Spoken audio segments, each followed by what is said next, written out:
Welcome to the Lessons from Lab and Life podcast, brought to you by New England Biolabs.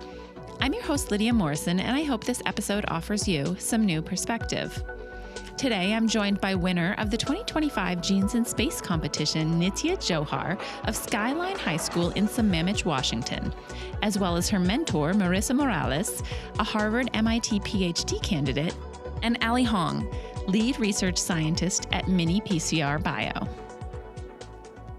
Nitya, thanks so much for joining me today. Yeah, of course. Thank you so much for having me. I'm so excited to have all of you here today, and I was hoping that you could share with our listeners where you learned about the Genes in Space program. Yeah, I learned about the Genes in Space program through one of my seniors when I was in the beginning of high school, and she encouraged me to apply, and it really stood out to me because it was just such an interesting concept to be able to apply to a program that looks at space biology. It was unlike anything I had heard of before, and it just seemed like a really exciting idea. So I decided to apply, and 2025 wasn't my first year applying. I actually applied the year before, and when my application progressed in 2025, I was very surprised to see it move up, and I was very excited for this opportunity. Yeah, such a unique opportunity. I'm curious, is science your favorite subject in school? Yeah, I have always really liked the natural sciences, whether that be biology, chemistry, or physics. It has just been a really interesting way to look at the world through an objective lens. But I think recently I've also gained an appreciation for a lot of my social sciences classes. I really like my history class, and I've gotten to take a really interesting class on world religions this year, which I've really enjoyed. And I like being able to bring my perspective on biology and the natural sciences into these fields. That's a great perspective, and I think it really demonstrates that curiosity, which is a key component to a good scientist, right, really bleeds into other fields, and it's great to hear how much you enjoy learning. Could you tell our listeners about your experiment and the question that you're trying to answer? Yeah, I would love to. So my experiment looks at something called codon usage bias, and what codon usage bias is when the cell goes through the process of translation and the ribosome is reading the mRNA. It reads the mRNA 3 base pairs at a time, and these base pairs are called codons. And when it's reading these codons, there are many, many possible combinations of codons, but only around 20 amino acids. So when we look at this, our ribosome is essentially not at its greatest capacity and not super effective. So it will prefer certain codons over others.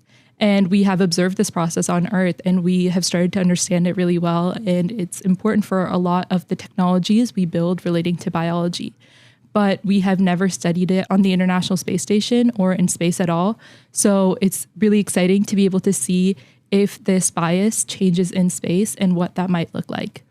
Yeah, what an interesting question to ask. And I know that you haven't been working alone in a vacuum to come up with these ideas and design these experiments. You've been working with your mentor, Marissa. Can you tell us what that experience has been like? It has been an absolutely amazing experience. I can't say enough good things about it. I remember when I first met Marissa, I was at first really excited, but then also a little nervous because I wasn't sure if I knew enough about the topic to be able to speak to someone on it. But it was really exciting, and she was really able to help me through the process. I know a couple things about biology, but space biology was never something I saw myself in. So to have someone guide me through that process has been really amazing. And to have someone who can help me understand what it is like to get an experiment on the International Station was really helpful. Yeah. What a cool experience. It's funny to hear you describe yourself as nervous and excited. In my house, we call that nervous-cited, and we think of it as a really positive feeling. Can you tell us what you plan to pursue as a career? I know that, you're in high school, so it's a little bit soon to ask about career plans. But this is an amazing first step towards a career in science or in space engineering. So I'm curious if there's a long-term plan, long-term goal that you've sort of set for yourself, or if you're taking it one step at a time.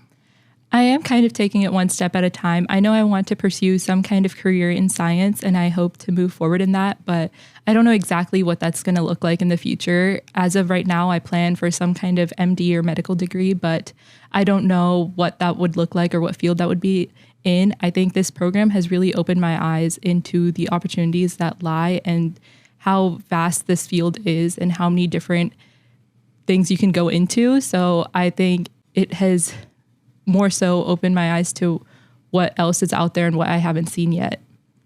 Yeah, there's lots of opportunities, I think, and lots of ways to apply science or different career paths and different niche roles in science or in science communication or the application of engineering in science and AI in science. So really excited to see where the future takes you.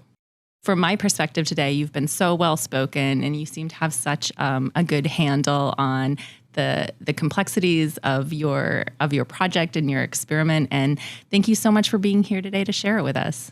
Yeah, again, thank you so much for having me. This is such a great opportunity and I'm really excited to be here. Marissa, how did you learn about the opportunity to be a Genes in Space mentor? Yeah, so Genes in Space has had a long history of working with Harvard or MIT graduate students. And so the program actually solicits applications from graduate students to become mentors. And when I came into my graduate program, I was always fascinated with space biology and wondering how I could develop technology and make contributions for space biology and space medicine. And so when I heard about this program, someone actually sent me an email, forwarded me from Genes in Space, and I immediately jumped at the opportunity to participate and be a mentor. What a well-informed friend, right? To forward you that email. That's pretty cool to have friends who are looking out for you. And what a cool application of your interest in science with your PhD degree. How long have you been working with Genes in Space? I think it's been 4 years now. I'm starting 4 years. My first year, I was only helping out with selecting which proposals were the finalists. And then now it's 3 years of being a mentor officially. And is this your first year working with one of the winners? Yes. Oh, how exciting. What's that experience been like? Yeah, for me, it's been a dream come true, honestly, given that it's something that I'm interested in for my own career as well. It's been an amazing thing to sort of see how the process works firsthand and to be able to, help Nitya and work with so many other people to sort of make this big proposal, this big dream possible. And so, yeah, it's an incredible opportunity for me as a researcher myself, but also just in, helping Nitya along the way as well. Are there any lessons that you've learned from working with Nitya? Definitely. I think what struck me about Nitya's proposal was that she really asked the fundamental questions of how life in space may be different, how this fundamental process of protein translation could be different in space versus on Earth. And the question that she asked, I think struck me just in its simplicity compared to some of the other proposals, but also in the way that she elegantly put together this proposal. It was not just a fascinating proposal, but it was an elegantly designed proposal. And so to see that from her was really inspiring to me. Also, she's an incredible communicator. So the way that she, makes analogies and really brings her audience along with her idea and her enthusiasm for this project has been really inspiring. Yeah, absolutely. I definitely noted that she was a really great storyteller during her presentation today. I'm curious, I overheard you at lunch saying that you have about 1.5 or 2 years left in your PhD program. What are you hoping to do after you finish your PhD? Yeah, so what I am hoping to do is sort of shift my focus, my research focus, to be more centered on the space medicine, bioastronautics side of things. My PhD thus far has focused on developing technologies for analyzing cell therapies, but now I want to sort of apply these development strategies to more extreme environments, both on Earth and in spaceflight. And so having a greater expertise in that area is what I'm hoping to pursue. Well, it sounds like a really cool application of the research that you've been doing. And I wish you all the best in the future and good luck with your thesis defense. Thank you so much. Thanks for having me. Yeah, you're welcome. Allie, thanks for joining us on the podcast today. Thanks for having me. So I was hoping you could share with our listeners. We've definitely done a couple of podcasts with the Genes in Space group before, but I think it's always good to remind everybody, what is the mission of the Genes in Space program, and how long has it been running? Yeah, so I would say the mission of Genes in Space is to inspire the next generation of science innovators and scientists. We really want to get students excited about biotechnology and biology by giving them this fun thought experiment and considering biological challenges in space and how they can use their knowledge of biology to address these issues. The Genes in Space competition is designed for any student to be able to enter. It's free to enter. It's just a written application. You don't have to do any hands-on labs. You don't need to have any biotech equipment. So we really tried to make the experiment and the competition really accessible to any student. The Genes in Space competition, it's been running since 2015 when we ran the very first PCR experiment on the International Space Station. And since then, we've had 13 different winning teams send their experiment, or in Nitya's case, will send their experiment to the International Space Station, where actual data has been collected, and their data actually has helped advance biological milestones in space, which is just so amazing for these young scientists. Yeah, I mean, inspiring, I think, is a really great word. Like, what's cooler than thinking of a science experiment and sending it to space and getting astronauts to perform it, while you watch, or while you can sort of watch a recording of it afterwards. I think it's such an amazing opportunity. What do you think the best thing about the program is? What's your favorite thing about it? Personally, I love seeing the students in the program grow scientifically from these budding young scientists with all these creative ideas that they propose to becoming seasoned scientists who have published their data as first authors. They can talk about their experiments in such an eloquent and way that you can definitely believe that they're an expert in what they're talking about. It's really one thing to see them present their proposals during the finals.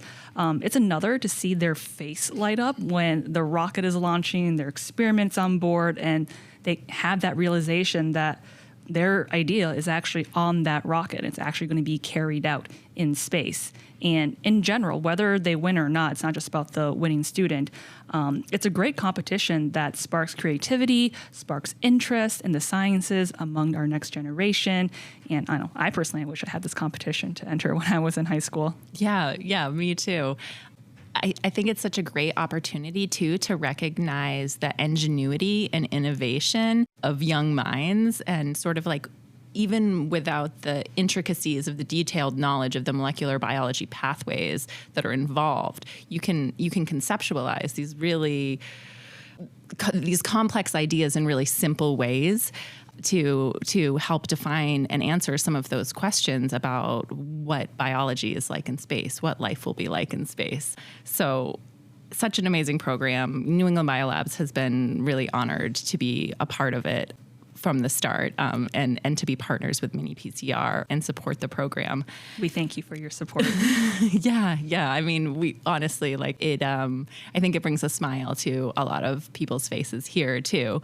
So if others want to learn more about the Genes in Space program and how they can participate, or students that they know can participate, where should they get that information? Yeah, all that information can be found on our website at genesinspace.org. There you can read about past winners, past experiments. You can see all the contest details like the requirements and the timelines.